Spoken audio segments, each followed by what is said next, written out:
Hello, guys. Welcome back to Building with Blitz. Sorry for the delay on this upload. A little under the weather last week. So, we're going to get started with Loading 201, the continuation of our loading series. This will kind of dive deep into some intermediate topics and what we can expect on the FE and PE exams. So, why should we care? So, from Loading 101, we know that the kind of designation that we put on our structure tells the story of what we're trying to figure out. So now that we have all of our loading, we need to figure out what we want to do with it. And so the way to think about it is that the load is actually energy that needs to be transmitted out of the structure.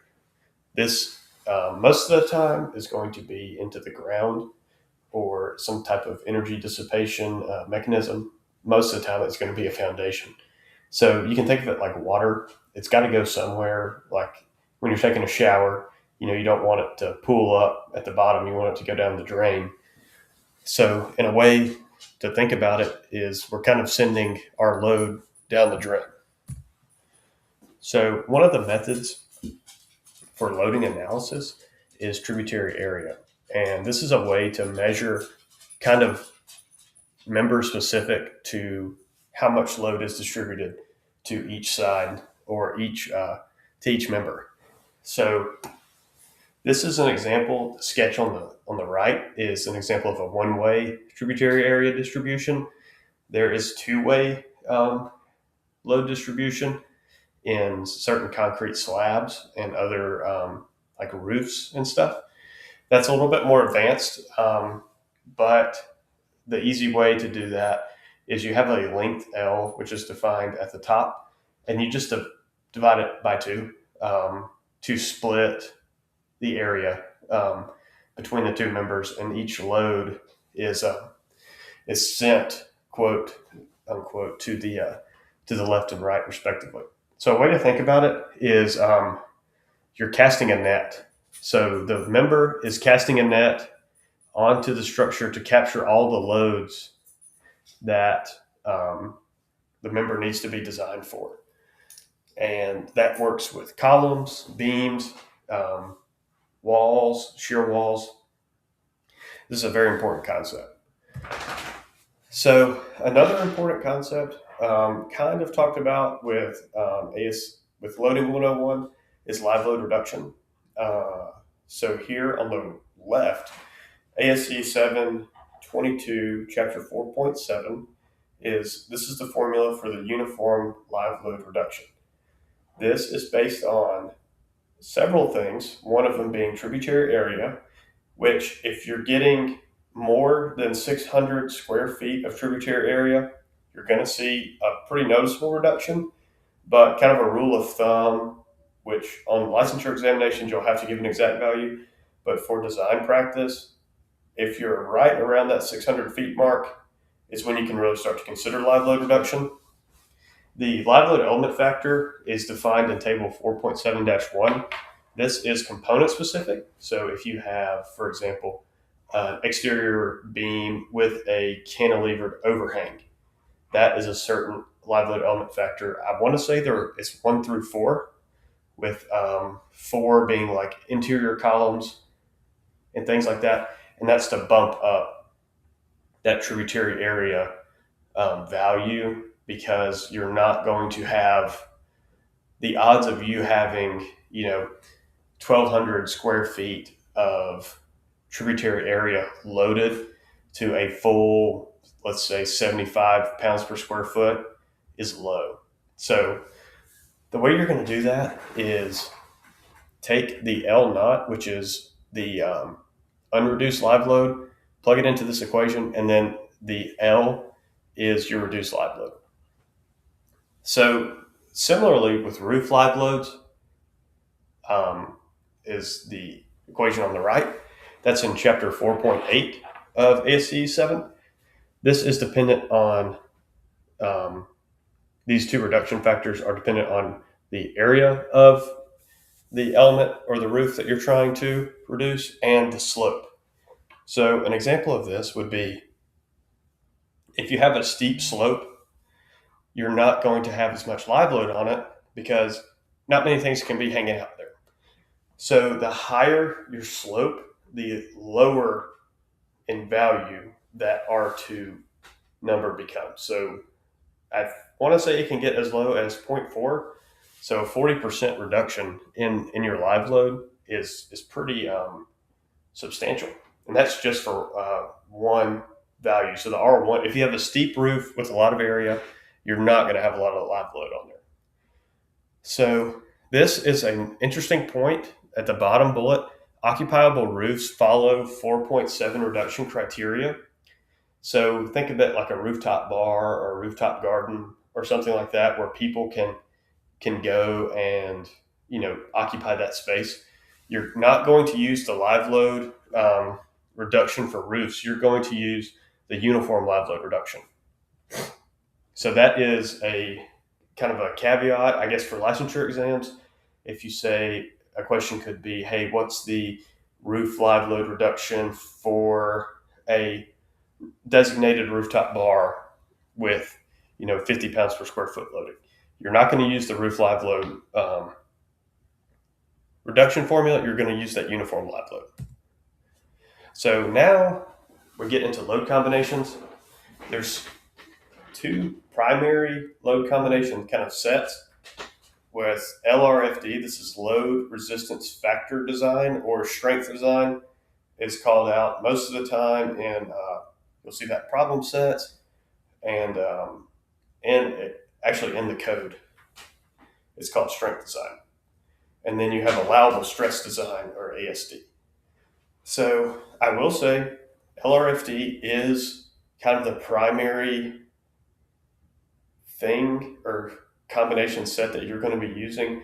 You'll learn this in school. In practice, a lot of, say, more experienced or older engineers still use ASD because that's what was taught up until I'll probably say 2008.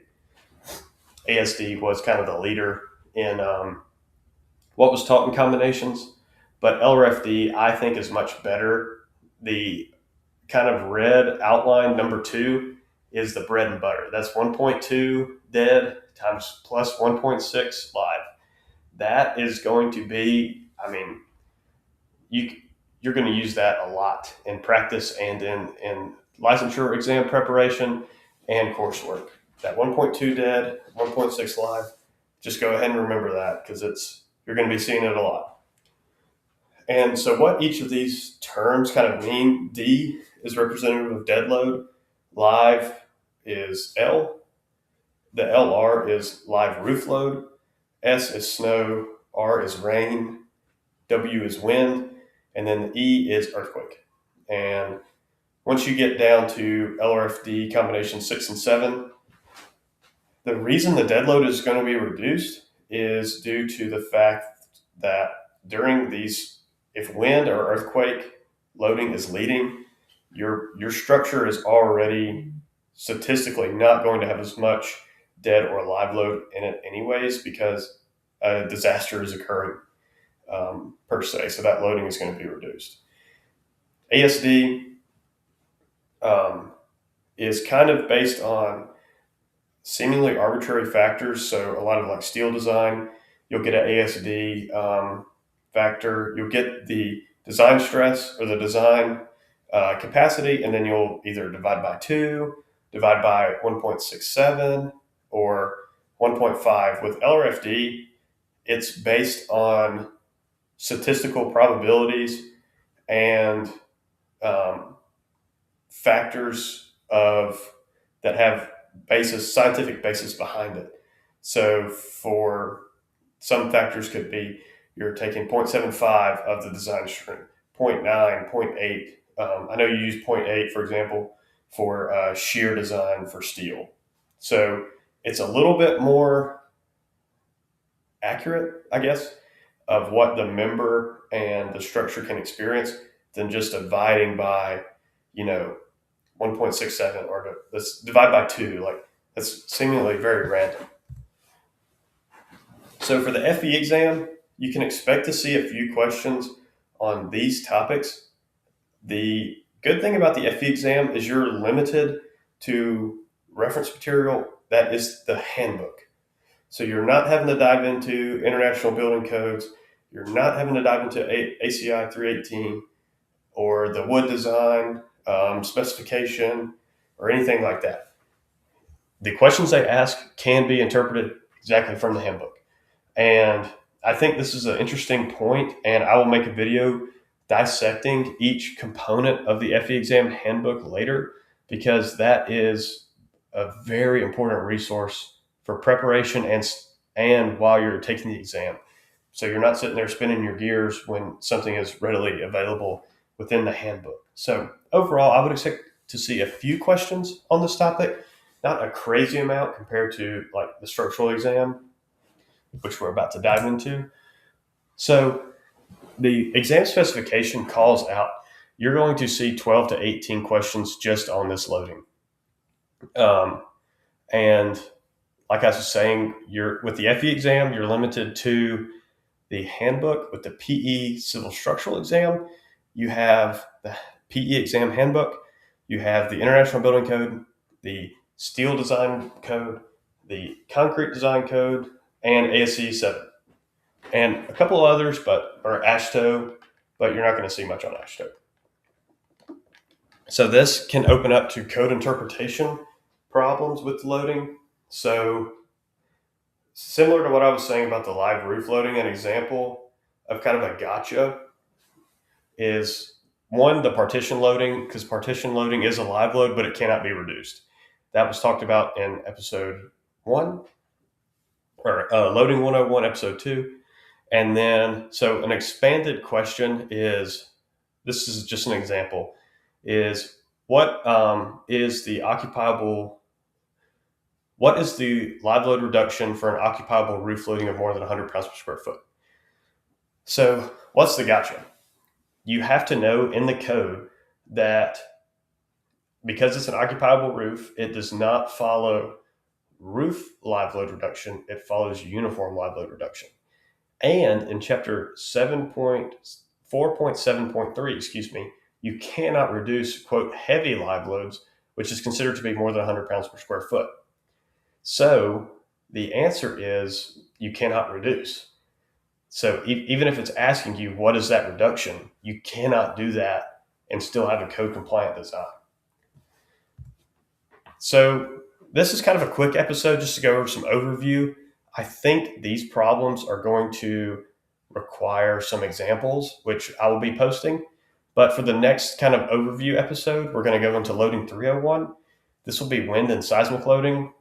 And I've mentioned before, these can be very complicated and nuanced topics, both during exam preparation and coursework and design practice. So I think both of these will kind of need to be their own episode. So loading 301 will be a little bit more advanced and dive into these topics. So thank you for listening. And like I said, if you have any requests for topic that kind of goes out of order, I do not mind. Please comment below or send an email to buildingwithblitz@gmail.com. That contact is outlined in the episode or the channel overview episode. But yeah, everybody, thank you again and have a good day.